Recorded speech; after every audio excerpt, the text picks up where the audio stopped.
오늘 우리는 1월의 마지막 주일을 보내면서 벌써 이제 1년이 이렇게 넘는 시간 동안 코로나 시대 상황의 어려움들을 우리가 피부로 이렇게 느끼면서 살아가고 있습니다.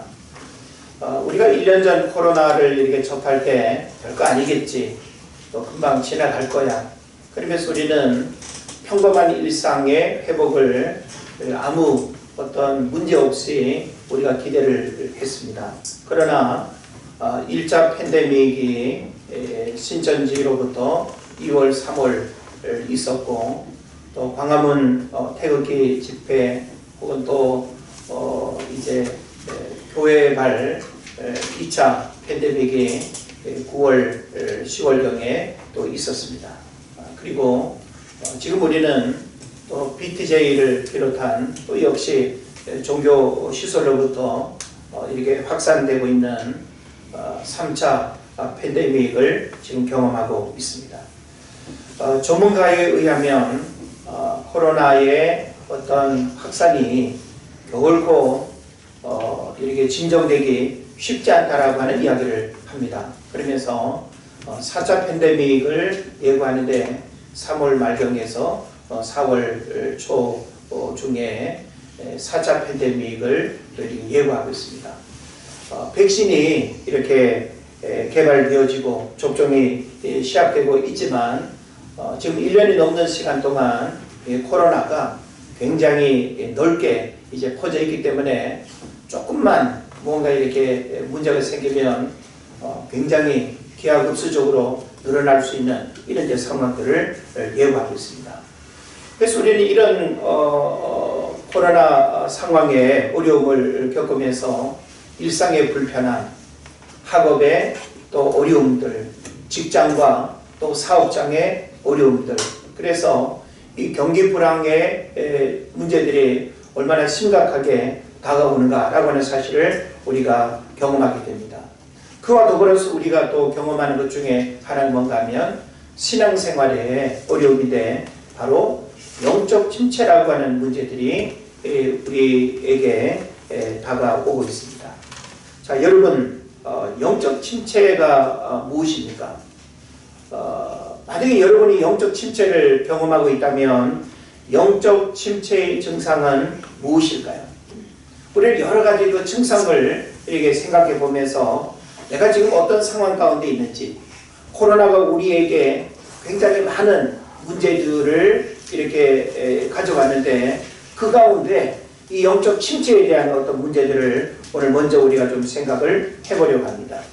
왠지 모를 어떤 우울감에 사로잡히거나 혹은 무기력증, 또 의기소침, 그리고 내가 마땅히 해야 될 일임에도 불구하고 소극적인 그런 마음들이 내 삶을 지배하고 있다고 한다면 여러분은 영적 침체의 어떤 증상을 가지고 있는 겁니다. 기쁨이 사라지고 사모하는 마음과 열정이 식어지고 신앙과 예배가 관념적 이해에 머물러서 형식적인 모습에 머무는 것, 이게 바로 영적 침체의 문제가 될 겁니다. 자, 그러면 영적 침체는 결코 우리가 원하는 모습이 아니죠. 영적 침체는 부정적인 결과를 가져옵니다. 그러면서 우리는 영적 침체의 증상들이 나에게 발견되어진다라고 할 때 이 문제를 방치하고 내버려 두면 이것은 결코 우리에게 유익하지 않습니다. 그런 면에서 우리는 나 자신의 영적인 자가진단을 통해서, 그리고 오늘 여러분이 말씀을 듣는 이 시간들을 통해서 우리 자신의 영적인 상태들을 돌아볼 수 있어야 되는 겁니다. 그래서 이 영적 침체가 얼마나 무서운 것인지, 그리고 이 영적 침체를 우리가 극복하지 않으면 어떤 결과를 경험하게 되는지, 이걸 여러분이 깨달아야 되는 겁니다. 그래서 저는 먼저 여러분에게 이 질문에 답을 드리길 원합니다. 왜 영적 침체가 오는가? 그것은 영적인 자기관리 실패입니다. 그래서 오늘 제가 여러분과 함께 나누고자 하는 말씀의 핵심은 뭔가 하면 영적인 자기관리입니다. 자, 자기관리는 일상 속에서 다양하게 적용됩니다. 자기 관리를 하지 않아도 되는 영역이 있나요? 사실 우리가 살아가는 모든 일 속에 어린이는 어린이대로의 자기 관리가 있어야 돼요. 어른은 어른으로서의 자기 관리가 있고, 그러니까 자기 관리라고 하는 것은 우리 모든 삶의 영역에 적용된다라고 하는 거예요. 그래서 의지를 가지고 노력하고 대가를 지불하는 희생과 노력을 필요로 합니다. 그러니까 이 자기 관리는 사람의 영역이에요. 나에게 주어지는 나 자신의 영역이고 역할이기 때문에 이 자기 관리라고 하는 것은 다른 사람에게 위임하거나 다른 사람이 내 삶을 대신할 수 없기 때문에 이 자기 관리는 나 자신에게 아주 중요한 역할로서 이 자기 관리에 실패하게 되면 여러 가지 부작용과 어려움을 겪게 된다는 거예요. 그래서 이 자기 관리는 사람의 영역이기 때문에 우리가 의지를 가지고 노력하고 대가를 지불하는 희생과 노력을 필요로 한다라고 하는 것이죠. 그러나 사람의 영역이지만 우리는 불완전하기 때문에 말씀을 의지하고 성령의 능력을 의지하면서 자기 관리에 최선을 다해야 할 줄로 믿습니다. 자, 자기 관리에는 어떤 것들이 있을까요? 우리가 구체적으로 이야기를 좀 나누고 싶은데, 자, 자기 관리에는 어떤 것들이 있는가 하면 먼저는 건강을 위한 자기 관리가 있어요. 자, 오늘날 많은 사람들이 건강에 대한 관심이 제일 많죠. 우리가 뭐 2년에 한 번씩 국가에서 이렇게 제공하는 건강검진을 받습니다만은 그거 아니어도 우리는 조금만 어떤 몸에 이상이 느껴지면 병원 뭐 달려가기가 100m 달리기보다 더 빠르게 우리가 움직이지 않습니까? 자, 건강을 위한 자기 관리. 누구를 막론하고 자기 건강에 대한 관심을 갖지 않은 사람은 아무도 없습니다. 그런데 건강을 위한 자기 관리를 잘하는 사람은 건강한 삶을 살아갈 수 있지만 건강한 자기 관리를 잘하지 못함으로 인해서 빚어지는 그 결과는 나 자신이 또한 책임질 수밖에 없는 그런 어려움의 문제가 되는 거예요. 자, 그래서 사람들이 건강을 위한 자기 관리를 위해서 어떤 일들을 합니까? 금연을 합니다. 금연이 뭔지 아시죠? 금주를 합니다. 술과 담배라고 하는 것은 우리 건강에 도움이 되지 않습니다. 우리는 나쁘다는 사실을 알면서도 적당히 이 정도면 그래도 어떻게 안 마시고 안 먹고, 우리가 어떤 그 경계선을 지키면서 이런 기호식품들을 절제하고 관리한다는 거 결코 쉽지 않습니다. 그러나 건강을 위한 자기 관리에 있어서 금연, 금주, 또한 규칙적인 취침과 기상, 또 다이어트, 운동, 식단 조절 다 관계된 거죠. 건강한 자기 관리를 위해서 이와 같은 일들에 늘 우리가 긴장감을 가지고 살피고, 먹는 것 하나라도 이걸 내가 좋아하고 이것을 내가 많이 먹으면 내 건강에 어떤 문제가 생기는가라고 하는 사실을 우리는 다 이론적으로는 잘 압니다. 그런데 한 번쯤 이 정도야 라고 하면서 우리는 그런 부분들을 이렇게 중요하게 인식하지 않음으로 인해서 결국은 그와 같은 문제들이 나중에는 쌓이고 쌓여서 치명적인 결과를 가져온다라고 하는 사실을 알게 됩니다. 또 사람들은 성공을 위한 자기 관리를 합니다.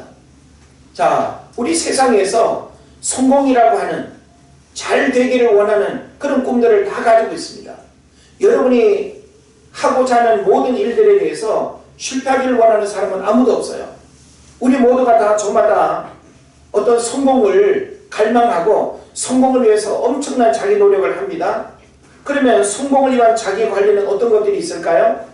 감정도 있고 지식적인 부분도 있고 체력적인 부분도 있고 여러 가지가 있을 텐데, 우리는 독서하는 것도 성공을 위한 자기 관리의 아주 중요한 요소입니다. 또 대인관계를 잘 유지하는 것, 누구는 좋아하고 누구는 미워하고 누구와는 관계가 틀어지고, 이건 성공을 위한 자기 관리에 실패하는 거예요. 또 시간 활용을 잘 하는 겁니다. 하나님 우리에게 주신 가장 공평한 선물이 뭐예요? 시간이에요. 근데 어떤 사람은 시간을 25시간으로 쓰는 사람이 있는가 하면 어떤 사람은 23시간으로 쓰는 사람이 있습니다. 똑같은 시간임에도 불구하고 여유있게 살아가는 사람이 있는가 하면 늘 부족하다, 바쁘다 라고 이렇게 쫓기듯이 살아가는 사람이 있기도 한 것이죠. 또 재정관리, 또 자기 성장을 위한 외국어 어떤 습득 능력들, 이런 것들이 다 성공을 위한 자기관리의 요소들임을 우리가 볼 수 있습니다. 그래서 이런 어떤 부분들을 내가 어떻게 잘 자기관리를 하느냐에 따라서 여러분이 나이와 상관없이 어떤 주변적인 환경과 상관없이 여러분의 어떤 삶의 미래는 이런 자기관리로 인해서 어제보다는 오늘이, 오늘보다는 내일이 달라지는 그런 삶을 살아가게 된다는 하는 것이죠. 저는 이와 같은 자기관리에 대한 부분들을 말씀드리면서 오늘 우리가 좀 특별히 주목해야 될 부분은 뭔가 하면 영적 축복을 위한 자기관리. 다시 말하면 영적 자기관리에 대한 부분들을 그 어떤 자기관리보다 중요하게 오늘 우리가 생각하고 또 주목해야 되겠다라는 것입니다. 성경은 우리에게 영적 축복을 위한 자기관리를 어떤 원리로 말씀하고 있을까요? 에베소서 4장을 보면 성령으로 충만하라 그랬습니다. 자, 성령으로 충만한 것은 영적 자기관리의 아주 중요한 요소예요. 다시 말하면 성령으로 충만하지 못하다는 것은 영적 자기관리의 실패의 요인이 되는 거죠. 또 에베소서 6장을 보면 성령 안에서 무시로 깨어 기도하라 라는 말씀이 있습니다. 무시로 시간을 정해놓지 않고 어느 때든지 성령 안에서 늘 기도하는 것, 이게 바로 영적인 자기관리의 아주 중요한 요소입니다. 또 요한복음 4장에 보면 영과 진리로 예배할지니라 그랬습니다. 오늘 우리가 예배 자리에 나왔는데 여러분이 종교적인 어떤 의식으로서의 예배를 드리고 이것으로 만족한다고 한다면 이 예배는 하나님과 상관없는 나 자신의 만족을 위한 예배예요. 그 하나님 우리에게 어떤 예배를 원하시죠? 영과 진리로 예배하기를 원해요. 그래서 우리가 영과 진리로 드려지는 이 예배, 이게 바로 영적 자기관리의 아주 중요한 요소가 되는 것입니다. 그리고 오늘 우리가 좀 더 구체적으로 살펴보게 될 디모데전서 4장 오늘 본문에서 뭘 이야기합니까? 경건에 이르기를 연습하라. 쉽게 말하면 경건생활 그 자체가 영적 자기관리의 아주 중요한 문제들이라는 거예요. 물론 그 외에도 여러 가지를 우리가 이야기할 수 있겠습니다만은 성경 전체에서 우리에게 영적 자기관리의 요소들이 뭐냐라고 할 때 성령으로 충만해야 된다는 거, 그리고 무시로 깨어 기도해야 된다는 거, 영과 진리로 예배해야 된다는 거, 경건에 이르기를 연습해야 된다는 거. 오늘 본문에서 연단이라고 표현했죠. 이전 성경에는 연습이라고 했는데 같은 의미로 여러분 이해하면 되겠습니다.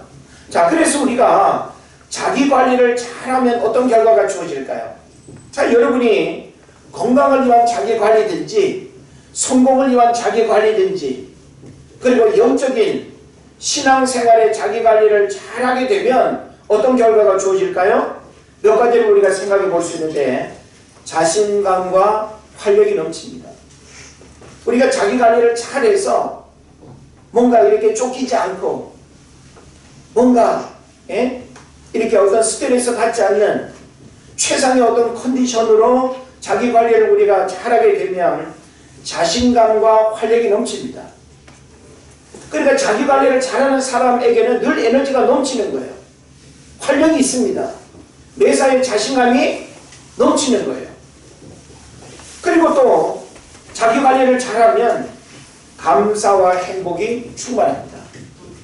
감사, 행복, 이것은 그냥 매일매일 반복되는 일상 속에 주어지는 결과가 아니고 이런 자기관리를 잘 하게 될 때 감사가 그냥 막 넘치는 거예요. 예? 행복의 그 엔돌핀이 막 그냥 뿜뿜 그냥 뿜어 나오는 거예요. 예? 그러니까 자기관리를 우리가 실패하고 자기관리에 어려움을 겪으면 어때요? 벌써 표정과 감정이 쪼그라들고 일그러지고 스트레스가 그냥 생기고 여러 가지 불편과 불만족의 마음들이 일어나는 것입니다. 자기 관리를 잘하면 긍정적 결과와 원하는 바를 이루기 쉽다라고 하는 겁니다. 긍정적인 결과를 우리가 기대할 수 있는 것, 자신이 원하는 바가 이루어지기 쉬운 것, 이거는 자기 관리를 통해서 이루어지는 것이지 어떤 요행으로 이루어지는 게 아니에요. 오늘 많은 사람들이 자기 관리라고 하는 그런 대가를 지불하는 그런 노력과 희생은 안 하면서 결과만을 자꾸 이렇게 기대하는 사람들이 많아요. 그래가지고는 절대 그 일들을 경험할 수가 없다라고 하는 것이죠. 그래서 반대로 자기 관리에 실패하면 어떤 일들이 일어날까요?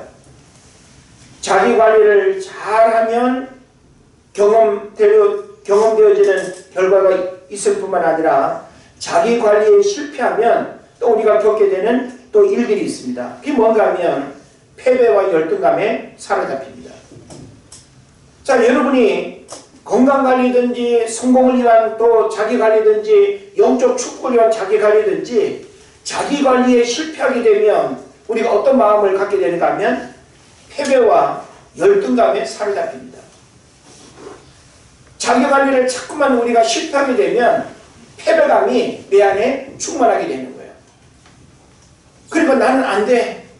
나는 이래서 못해. 나는 늘 어떤 비교 속에서 자신을 이렇게 열등하게 생각하는 이런 마음들을 갖게 되는 거죠. 그리고 또한 실패와 좌절을 경험하고 낙심하게 된다. 이거 너무나 당연한 거 아니겠어요? 자기 관리에 실패하면 실패와 좌절을 쉽게 경험하고 그리고 결국은 아까 영적 침체라고 하는 그런 낙심의 마음들을 갖게 되는 것입니다. 그리고 중요한 또 한 가지가 뭔가 하면 도전의식이 사라지고 삶이 무기력해진다는 거예요. 자기관리에 실패하는 사람은 도전의식이 약해요. 아이, 나 같은 것이 그냥 뭐 이렇게 살지 뭐. 난 해도 안 돼. 지난번에도 내가 뭐 해보려고 했는데 안 됐잖아. 자기관리에 실패하게 되면 끊임없이 도전의식이 사라지고 삶이 무기력해집니다. 그러니까 우리가 긍정적인 미래를 기대하기가 어려운 거예요. 그리고 어제보다 오늘이 나은 삶을 우리가 경험하기가 어려운 거예요. 이런 문제들이 계속 반복적으로 일어날 수밖에 없다는 것입니다. 제가 성경을 이렇게 살펴볼 때 영적 축복의 주인공들과 믿음의 위인들의 공통점이 있습니다. 여러분 한번 생각해 보세요. 영적 축복의 주인공들과 믿음의 위인들의 공통점이 뭔가 하면 영적으로 철저한 자기관리를 잘하는 사람들이다라고 하는 거예요. 여러분은 여러 가지 영역에서 자기관리를 잘하는 사람입니까? 아니면 자기관리에 늘 실패하는 사람입니까? 자, 자기관리는 우리 모두에게 요구되는 문제라 그랬죠? 그런데 어떤 사람은 자기관리를 잘하는 그런 사람이 있어요. 그래서 늘 만날 때마다 볼 때마다 어떤 변화가 느껴지고 영적인 생동감이 늘 사라지지 않고 뭔가 에너지가 넘치고 계속 새로운 어떤 변신과 변화를 이렇게 경험하고 성장하는 그런 모습을 우리가 보게 되죠. 이건 자기관리를 잘하는 사람에게만 주어지는 거예요. 근데 우리가 자기관리를 못하게 되면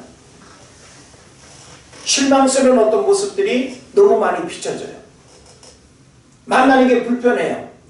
가까이 다가가기엔 부담스러운 그런 모습들이 자기관리를 잘 못하는 사람에게서 발견되어지는 것입니다. 코로나 시대를 살아가는 우리들은 불가피한 상황으로 인해서 환경적인 이유들이 자기관리를 방해하고 변명하기에 너무나 좋은 조건으로 모든 것이 용납되는 시대 속에 살아가고 있습니다. 우리는 자기관리라고 하는 문제도 지금 코로나한테 다 그냥 우리가 떠넘기고 코로나 때문에 그렇지. 코로나 때문에 내가 지금 몸 관리를 못했지. 코로나 때문에 내가 운동을 지금 못하잖아. 코로나 때문에 내가 그냥 공부도 이렇게 못하고 있잖아. 다 코로나. 모든 사람들이 이 코로나라고 하는 시대 상황 속에서 다 주저앉아 있습니까? 오히려 지금 우리는 이와 같은 시대에 더 요구되는 게 뭔가 하면 자기 관리에 대한 철저한 의지와 노력이 있어야 된다는 거예요. 이게 건강을 위한 자기관리가 됐던, 성공을 위한 자기관리가 됐던, 영적인 자기관리가 됐던 모든 영역에 있어서의 자기관리는 자기의 삶의 긍정적인 결과를 경험하게 되는 통로가 되는 거예요. 그런데 이 자기관리를 우리가 잘하지 못하면 결국은 자기 자신의 모든 책임을 또 가질 수밖에 없다라고 하는 겁니다. 그래서 자기관리를 잘하는 사람은 어떤 상황 속에서도 변명 없이 자신의 뜻과 의지를 지켜가는 것을 볼 수 있습니다. 자, 성경에서 자기관리를 잘한 믿음의 사람들 여러분 한번 생각해 보세요. 누가 영적 자기관리를 잘한 사람으로 떠오르십니까? 예. 저는 많은 인물들 가운데 두 사람만 이야기를 하기를 원합니다. 한 사람은 다니엘이에요. 여러분 다니엘을 한번 가만히 그의 생애를 들여다보십시오.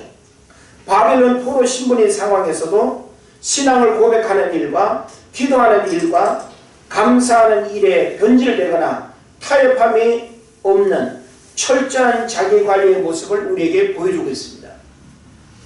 우리는 다니엘의 모습을 이렇게 들여다보면서 자기관리에 믿음이 깨어졌거나 어떤 환경 때문에 자기관리에 넘어져서 허우적거리고 무기력하고 연약한 어떤 인간의 냄새가 펄펄 나는 그런 모습을 우리는 다니엘에게서 볼 수 없습니다. 풀무불에 던져지고 사자굴에 던져지고 왕의 신상에 절해야 하는 이런 어떤 기막힌 어떤 상황 속에서도 어떤 것을 탓하지 아니하고 자신이 지키고 자신이 고백하고 자신이 해야 될 일에 대해서 철저한 영적 자기관리로 결국은 하나님이 그의 삶을 어디까지? 애굽의 총리로 높이 세우시는 이런 일들이 일어나는 거예요. 다니엘이 무슨 포로 신분의 삶에서 생명을 부지하는 것만으로도 다행인데 무슨 그 큰 나라의 총리가 되기를 꿈꿨겠습니까? 그렇지 않습니다. 그러니까 바로 이렇게 자기관리를 잘하는 사람은 어느 순간 내가 밑바닥부터 출발을 했다 할지라도 하나님의 나를 높이 세우시는 그런 은혜의 역사들이 있게 될 줄을 믿습니다. 누구와 비교하지 마세요. 지금 여러분에게 요구되는, 지금 여러분이 해야 할 자기관리에 대한 목록과 그 내용들을 철저하게 자기와의 싸움을 통해서 여러분이 이겨내야 되는 거예요. 건강관리도, 건강을 위한 자기관리도 누가 도와줘가지고 잘하는 게 아니에요. 나의 의지와 노력이 중요한 거예요. 먹는 거 금하고 규칙적으로 자고 일어나고 운동하고 건강을 위한 자기관리를 어찌 다른 사람한테 위임하고 다른 사람이 대신할 수 있겠습니까? 나의 영역이에요. 내가 해야 되는 부분이에요. 성공을 위한 자기관리도 마찬가지입니다. 내가 노력하고 땀 흘리는 만큼 내 성공의 미래가 달라지는 거예요.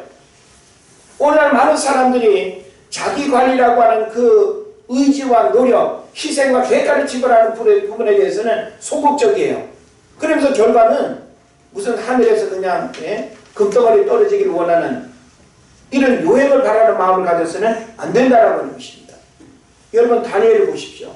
다니엘은 현실적으로는 그의 삶이 사면초가예요. 희망이 절벽입니다. 어떤 인간관계도 도움을 받을 수 있는 그런 환경이 아니에요. 그럼에도 불구하고 오직 하나님만 바라보고 영적인 자기관리를 통해서 진정한 승리자의 삶을 우리에게 보여주고 있다. 할렐루야. 그 다음에 저는 신약에서 세례 요한을 좀 주목하고 싶습니다. 세례 요한은 주의 첩경을 예비하는 자로서 광야에서 메뚜기와 석청을 먹으며 메시아를 기다렸고 헤롯의 권력 앞에 불의함에 타협함이 없었고 자신의 정체성을 아는 영적 자기관리에 철저한 하나님의 사람이었습니다. 바람처럼 등장했다가 바람과 함께 사라졌습니다. 예수님이 그 역사의 무대에 등장할 때 자신은 소리 없이 사라졌어요. 이게 바로 뭐예요?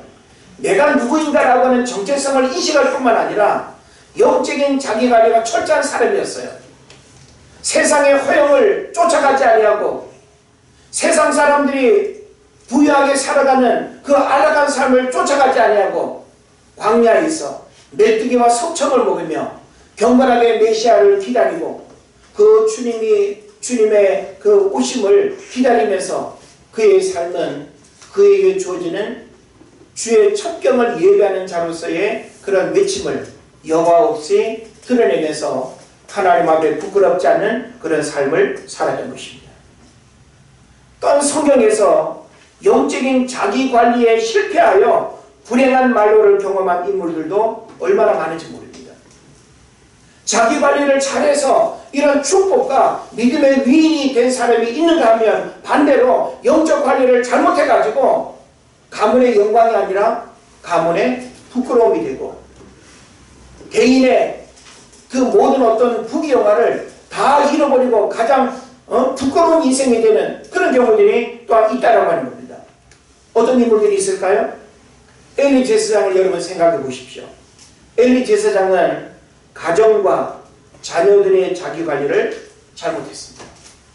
가정을 잘못 관리했고 자식들의 신앙과 자식들의 삶을 이 관리를 잘못했습니다. 그래서 결국 이가봇 하나님의 영광이 그의 삶과 그의 가정에 떠남으로 인해서 가장 불행한 가정이 되었던 것입니다. 그리고 오늘날 우리가 한 가정도 어떻게 관리하느냐에 따라서 우리 가정이 행복할 수도 있고 여러분 개인이 영적인 자기관리를 어떻게 하느냐에 따라서 가장 불쌍한 인생이 될 수 있다는 것을 우리가 깨달아야 되는 것입니다. 또 한 명의 인물을 주목해 볼까요? 삼손입니다. 삼손은 사사로서 나실인으로서 지켜야 할 법도가 있음에도 불구하고 이방 여인을 탐닉하는 자기관리에 실패하여 두 눈이 뽑히고 연자맷돌을 돌리는 불행을 경험했습니다. 자기관리에 실패한 전형적인 인물의 삶입니다. 여러분은 어떻습니까? 여러분은 영적인 자기관리를 누가 비교할 것도 없이 여러분 자신의 축복을 위해서 하나님 내게 부어주실 그 은혜를 사모하면서 그 영적인 자기관리를 여러분 잘하고 있습니까? 춥든지 덥든지 시대 환경이 어떻든지 나는 나의 신앙, 내 영적인 축복, 하나님이 나를 부르신 그 부르심의 그 자리를 위해서 우리는 올곧게 영적 자기관리의 삶을 살아가야 될 줄을 믿습니다. 오늘날도 정치인, 경제인, 연예인, 스포츠인, 예술인 누구를 막론하고 자기관리에 실패하면 부귀영화를 한순간에 잃어버린다는 것을 우리가 알 수 있습니다. 자기관리의 실패는 하루아침에 모든 인기와 명예가 실추되고 감옥에서 후회의 눈물을 흘릴 수도 있다는 것을 수많은 뉴스들을 열거하지 않아도 잘 알 것입니다. 부정한 검은 돈을 탐닉하거나 성적 스캔들에 휩쓸리거나 탈세와 사기와 폭력, 권력을 이용한 갑질 등은 자기관리의 실패의 문제들임을 우리가 나열할 수 있는 것이죠. 자기관리가 철저한 운동선수로 알려져 있는 국민 마라토너 이봉주 선수를 여러분 기억하시나요?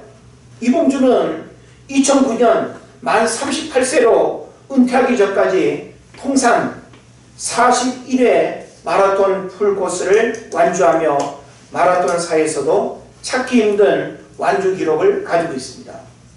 이봉주 선수보다 빨리 달린 선수는 있지만 많이 달린 선수는 없다고 합니다. 무슨 말일까요? 이봉주 선수는 짝발에, 평발에, 오른쪽으로 기운 몸, 체력 소모가 많은 달리기 스타일 등 이봉주에게는 강점보다 약점이 많았다고 합니다.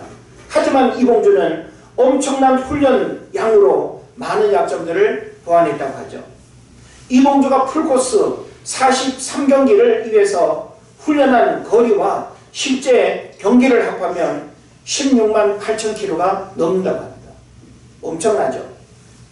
그와 동갑인 마라토너 황용조가 26세에 은퇴한 사례만 보더라도 38세에 은퇴한 이봉주가 자기 관리에 얼마나 열심히 했는가를 알게 됩니다.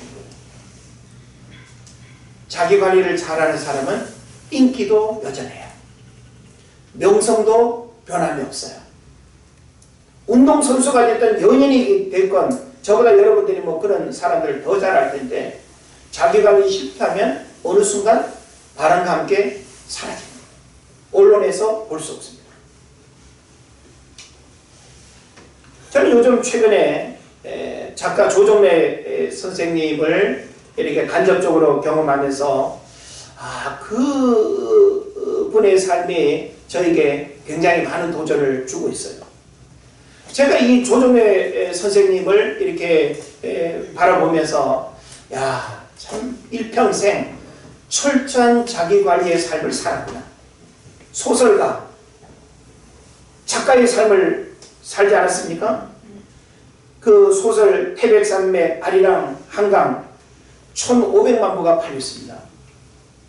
150만 부만 해도 엄청난데 1500만 부라고 하면 우리나라 인구의 3분의 1이 그 책을 사거나 봤다라고 하는 그런 통계예요. 그래서 이분은 이런 말을 합니다. 지난 50년 동안 자신을 글감옥에 갇혀 살았다고 말합니다. 좋아하던 술도 금주하고 하루에 원고지 16시간씩 글을 썼다고 이야기합니다. 자기 관리를 철저하게 하지 않으면 결코 글 쓰는 작가라 하더라도 이렇게 하기가 쉽지 않은 거예요. 그래서 저에게 주는 중요한 도전적 메시지가 뭔가 하면 소설을 쓸 때 죽음이 보일 때까지 노력한다 하고 이렇게 말했어요. 제가 이제 목양실 컴퓨터 위에 죽음이 보일 때까지 노력한다. 그걸 제가 이렇게 좌우명처럼 원래 제가 이렇게 써붙여놨어요. 우리는 내 삶에 주어진 모든 일에 대해서 죽음이 보일 때까지 노력하는 자기관리라고 하는 영역에 있어서도 죽음이 보일 때까지 처절하게 몸부림치고 최선을 다하는 그 노력들, 그래서 그 좋은 어떤 결과를 너무나 당연하게 우리가 기대할 수 있어야 되는데 오늘 많은 사람들이 내가 나를 들여다봐도 노력에 부끄러움이 있고 최선을 다하지 않은 것 같은데 결과는 우리가 희망차게 기대해요. 그거는 죽음이 보일 때까지 노력하지 않은, 자기관리를 최선을 다하지 않은 거예요. 우리는 자기관리를 철저하게 한 다음에 결과를 긍정적으로 기대할 수 있어야 하는 것입니다. 그리스도인들은 그 어떤 분야의 자기관리보다도 영적인 자기관리에 우선해야 하고, 영적인 자기관리에 실패하면 모든 삶의 영역에 부정적인 영향을 미친다는 측면에서 강조해도 지나치지 않습니다.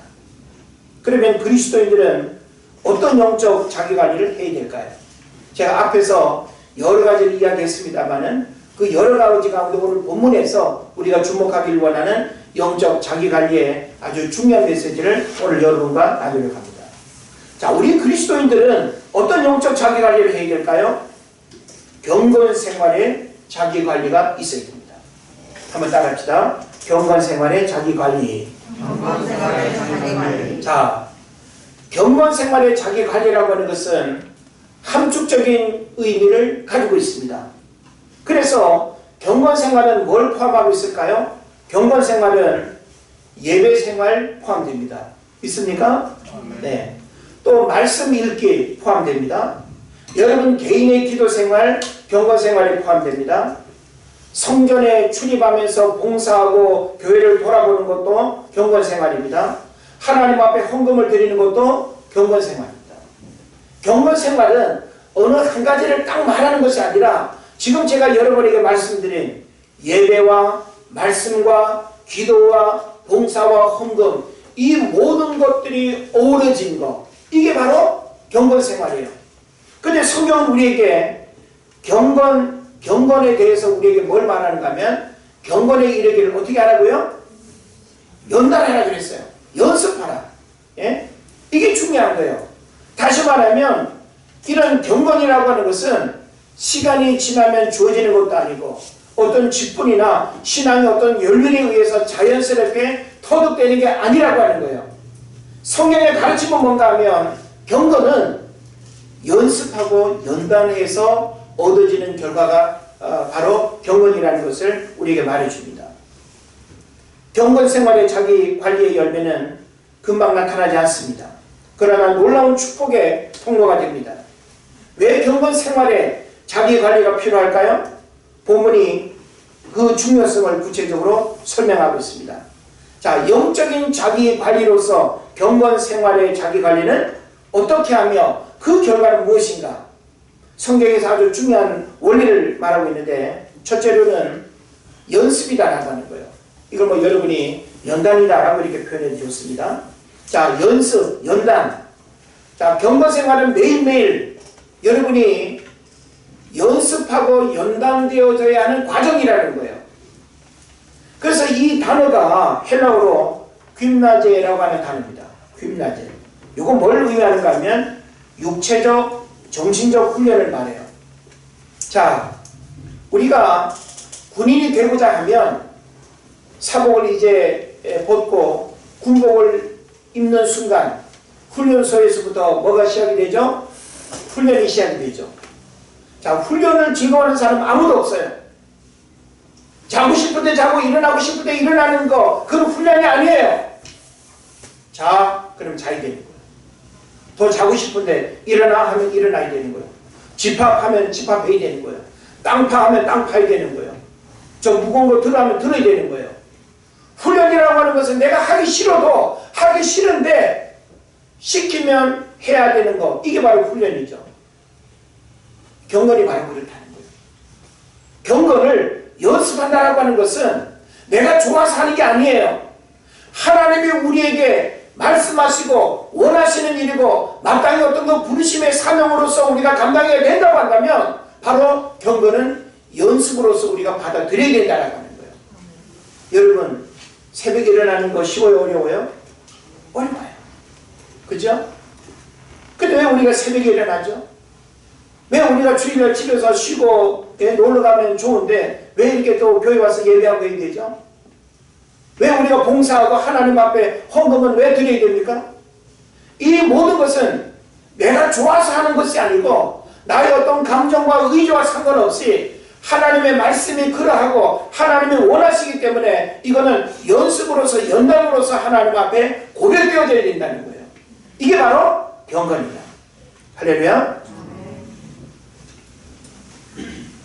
그리고 이 경건 생활의 자기 관리가 우리에게 중요한데 성경은 우리에게 두 번째로 뭘 말씀하는가 하면 범사 유익하다 그랬어요. 육체의 연습은 약간의 유익이 있지만 경건은 범사에 유익하다. 이 범사에 유익하다라고 하는 말은 뭘까요? 경건 생활의 자기 관리를 잘하면 범사에 어떤 유익을 하나님 주실까요? 영이 맑아지고 강해지고 민감해집니다. 여러분, 영적인 부분이 맑아지고 강해지고 민감해진다는 것은 엄청난 영적인 무기예요. 그리고 말씀의 권면에 능력과 기도 응답의 역사가 일어납니다. 여러분이 경건 생활에 자기 관리를 잘하면 이와 같은 일들이 일어난다니까요. 범사에 유익한 일들이 일어나는 것입니다. 그리고 자녀가 잘 되고 가정이 평안하고 가족이 형통해집니다. 자녀가 잘 되고 가정이 평안하고 가족들이 형통하게 돼요. 이게 바로 뭔가 하면 성경이 우리에게 약속하고 있는 범사의 유익함의 내용들입니다. 여러분이 경건 생활이라고 하는 자기 관리를 잘하게 되면 이와 같은 범사의 유익함들을 하나님이 약속하고 있어요. 자, 하나님의 약속은 반드시 어떻게 된다? 이루어진다. 할렐루야. 예. 하나님이 우리에게 말씀을 통해서 약속하고 있는 것은 하나라도 땅에 떨어지는 법이 없어요. 여러분이 순종하고 지켜 행하기만 하면 말씀대로 되어지는 역사들이 우리에게 일어날 줄을 믿습니다. 그 다음에 마지막 세 번째를 뭔가 하면 금생과 내생의 약속이 있다. 예. 영적인 자기 관리에 가장 중요한 부분이 경건 생활인데 이 경건 생활을 한다라고 하는 것은 연습이고 범사의 유익함이 주어지고 금생과 내생의 약속이 있다는 거예요. 자, 그러면 금생은 뭡니까? 금생은 우리가 이 땅을 살아가는 거고 내생은 죽은 다음에 삶을 말하는 거죠. 자, 그러면 금생의 약속은 뭘까요? 금생의 약속은 성결한 삶을 살게 합니다. 여러분은 성결교단에 속해 있으니까 성결한 삶을 지금 살아가고 있는 거예요. 예. 그렇습니까? 예. 그러면 좋은데 예. 성결교인이라고 성결이 보장되는 건 아닙니다. 그리고 금생의 약속은 또 뭘까요? 하나님께서 우리에게 능력을 주셔요. 세상을 살아갈 수 있는 힘, 마귀의 유혹을 이길 수 있는 능력, 그리고 형통의 축복, 이게 금생의 약속이에요. 그리고 매일매일 하나님의 은혜를 경험하는 것, 이게 바로 영적인 자기관리를 잘 하게 되어질 때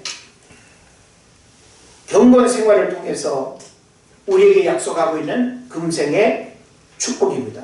그리고 마지막은 내생의 약속인데, 내생의 약속은 뭘까요? 너무나 당연하겠죠. 구원과 영생입니다. 구원과 영생. 영적인 자기관리를 엉터리로 해보세요. 영적인 자기관리를 실패해보세요. 그러면 내생의 축복, 구원과 영생이 보장되겠어요? 보장 안 됩니다. 잃어버립니다. 그래서 우리는 죽는 그 순간까지 힘들고 어려워도 영적인 자기관리를 누구에 의해서가 아니라 여러분 자신의 영적인 축복을 위해서 결코 포기하지 말고 해야 된다는 사실을 깨달으시기를 바랍니다. 이런 축복들이 약속되어 있는데 영적인 자기관리를 등한히 하고 게으를 수 있겠습니까? 누구를 위한 영적 자기관리입니까? 바로 나 자신을 위한 영적 자기관리는 자신뿐 아니라 가까운 가족과 만나게 되는 수많은 사람들에게 선한 영향력을 미친다는 사실을 생각할 때 코로나 시대 상황에서 환경을 탓하고 지도자를 욕하고 무언가를 원망해봐야 아무 소용이 없다는 것을 깨달아야 됩니다. 오늘 여러분은 그 어떤 자기관리의 점검보다 영적 자기관리가 가장 중요하다는 사실을 깨달아야 됩니다. 흐트러지고 게으름 가운데 머물러 있고 환경에 사로잡혀 무기력하게 있는 그 삶으로부터 돌이키는 회개의 역사가 일어나서 오늘부터 영적인 자기관리를 통해서 진정한 축복의 주인공으로 세워지는 여러분 되시기를 바랍니다. 그래서 여러분이 머리로 이론으로만 이해하지 말고 내가 오늘부터 그 어떤 자기관리보다 영적인 자기관리, 경건 생활이라고 하는 이 영적인 자기관리를 위해서 오늘부터 내가 결단해야겠다. 여러분의 의지를 하나님 앞에 드리고 믿음으로 하나님 앞에 나아갈 때 바로 이 경건 생활의 진정한 유익과 축복이 바로 우리 가운데 경험될 줄로 믿습니다. 기도하겠습니다. 하나님 아버지,